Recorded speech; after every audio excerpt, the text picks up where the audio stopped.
Hi everyone, it's Ren here. I hope you are doing well.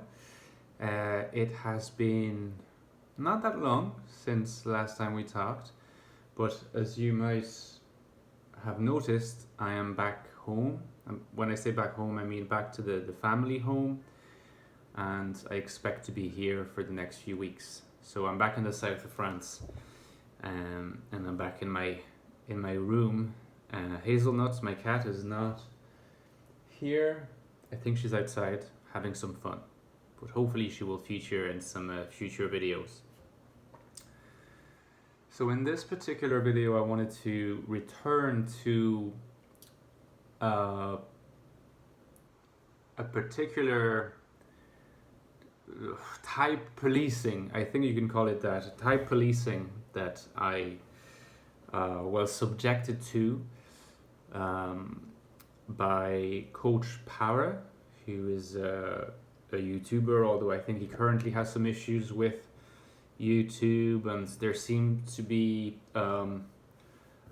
rivalries between like certain approaches to like micro expression typing. Some channels are kind of at war, and there's a lot of drama going on. I'm not saying that there's, no side that's correct and no side that's incorrect, but I think that I would rather not take sides myself, I'm just focusing on the content of my exchanges with anyone that comes my way, and I try to remain independent and impartial. So, whatever disputes may be going on is not directly relevant to me, if you like. So that's just for the little disclaimer here. In any case, he's been like type policing people for a while, and I think whereas in the past I was a little bit reticent about the idea of being type policed, maybe a few years ago when I was type policed by Eric Strauss, host Eric from Talking with Famous People. At the time I was kind of like, whoa, I did not see it coming, and I was kind of like, what you expect from that. Turns out that I was typed INFJ, and I was quite glad in a way. Maybe at the time I was a little bit more defensive about the INFJ label or identity, whereas these days not so much. I think it's a sign that I'm much more at peace with my identity as a result of more life experience, the years passing, and also just having come to terms with the INFJ personality. When you kind of come to terms with it, you stop being so sensitive about the possibility of being assessed by other people. On the contrary, it sort of becomes a matter of, interest. You're kind of intrigued, and you're thinking, oh, I wonder what they might come up with. Will I be surprised? That kind of thing, and it was very much my approach, which is the reason why I didn't merely end up being type policed by Coach Para. I specifically requested that he type police me, and the video to his typing is linked below. It's funny because in his video he refers to the fact that I contacted him directly. He said, I went directly to the police station to be typed. And he says, like in that kind of robotic voice, that I have balls of steel, which, is always a nice compliment to hear. So in any case, the video came out sooner than I had expected, but I think it's also related to these YouTube issues that he has had. And I just wanted to share, I guess, a few insights from that video, which you will be able to watch for yourself. When I say insights, I just really mean my impressions on the video, because I have some impressions to share. So the first thing to say, I suppose, is that I have been I have apparently typed myself correctly, which is good news because it means that I've passed the second type police test. Eric Strauss, talking with famous people, 2018, 2019, and 3 years or 2.5 years later, I've passed the test again. So it seems that my micro expressions, according to voltology, are legitimately INFJ micro expressions, which is good.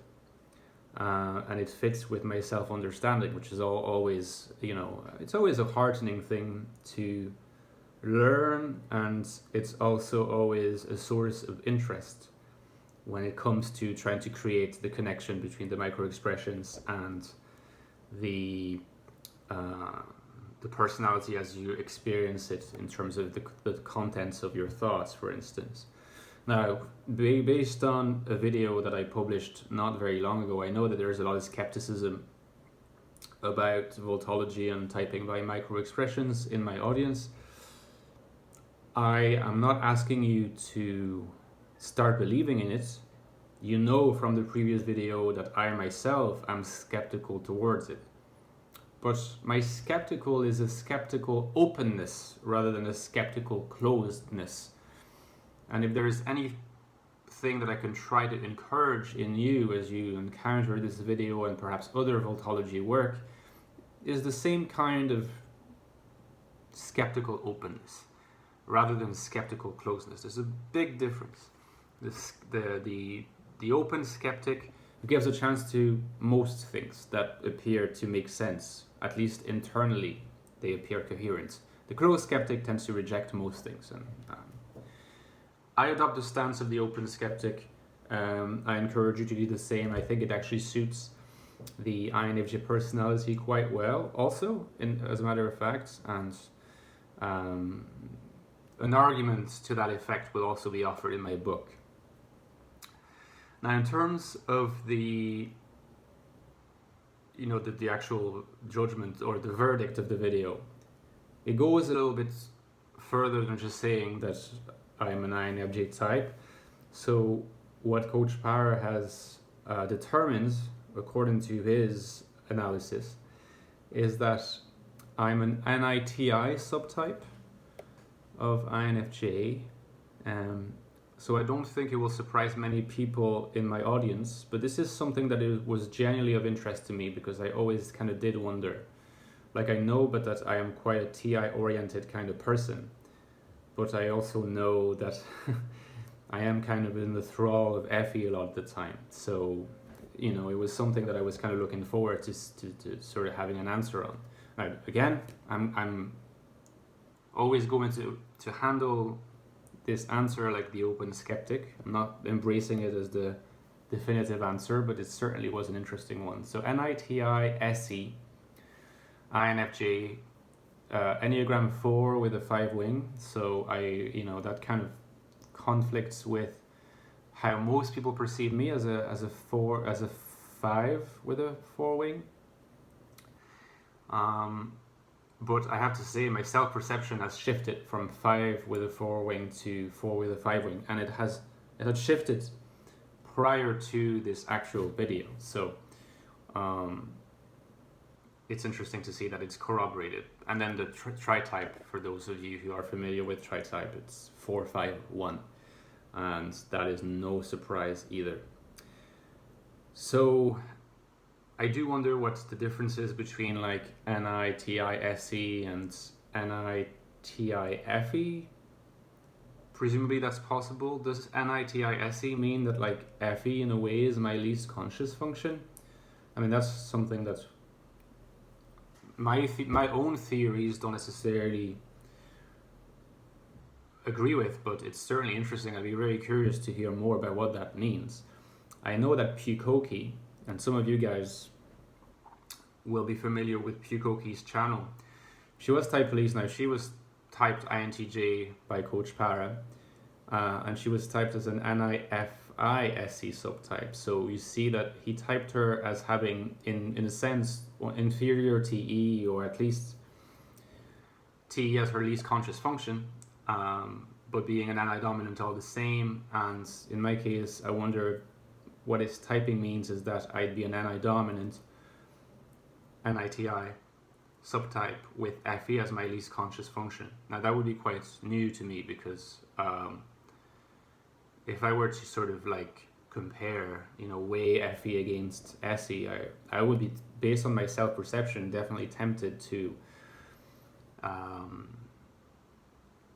place SE as my least conscious function. But it's always interesting to get different perspectives. Now, in terms of the downsides, let's put it that way. I mean, the word could be a little bit strong, but that's fine. Of this video, I mean, of course, it's great that he took the time to make it, but I wish it was a little bit longer, I guess, because if you watch it, you'll realize it's literally 2 minutes long. So with an analysis that's 2 minutes long, and that includes, some like little snippets in the middle, it's quite unlikely, frankly, that the typologist will have time to go into a deep analysis. So it does warrant the question, how much research went into it? There's two options here: to say the research was kind of hasty, which is why it's short. That would make it slightly questionable, I suppose. The other option, which I incline towards, maybe because it suits me better, is that Coach Power had actually spent more time looking at my videos and figuring out my pathways and my Enneagram and cognitive function use, and then, if you like, presented the results in this hyper condensed fashion. But that the presentation being short doesn't mean that the research that went into it was hasty, if you can see the difference. But yeah, I mean, in terms of what's presented, I would have loved to hear what made him decide that I was an NITI variant rather than NIFE variant. I'm familiar with the sort of start-stop or stop-start kind of speech pattern of a TI user. So I suppose I do that a lot. So I'm assuming that contributed, but there must have been other factors, and also why FE would be potentially the least conscious function. Like, I would have just been interested in a longer analysis, even if it was 4 minutes instead of 2, because the analysis of Michael Pierce, for example, is only 4 minutes, but there's already quite a bit more content in that analysis. So that's kind of for the perceived downsides as far as I see them. Now, if I were to compare that video with host Eric's video from back in the day, I still prefer this video, I think, simply because at the time, host Eric, he just didn't really seem to know what he was trying to type. I think that he was sort of, I mean, he did type me as an INFJ, but he kind of said he looks like one, and he made some comments about the fact that my rambling was abstract. But apart from that, there was not much else, So I'm always going to be inclined towards a more rigorously articulated analysis, even if I think that in the case of this video that just came out, it's a little bit short, at least on the presentation side of things. So yeah, like I said, I'm going to link the video below. You can have a look at it and let me know what you think. And if you have any other comments, you're also very free to comment on my subtype, assuming that you already think I'm an INFJ, which I think likely. You're free to comment on my subtype, but if you decide to do so, I would be eager to hear about the reasoning behind it. Every psychoanalyst needs to undergo an analysis prior to becoming a psychoanalyst. Now, I'm not a psychoanalyst, but I'm a YouTuber who talks about, typology. So I think that every YouTuber who talks about typology ought from time to time to undergo the typology analysis again from the perspective of another person. So it's always a good thing. In any case, I've been talking and rambling for a while now, so I will let you go. Expect to see me regularly in the near future, and also to get some more updates on the book I'm writing on the INFJ type. As I said in a comment recently, my manuscripts, the first draft of my manuscript is done, so I'm making good progress, and you should be able to see the book coming out in the coming months. But fingers crossed. All right, see you soon, guys. Bye bye.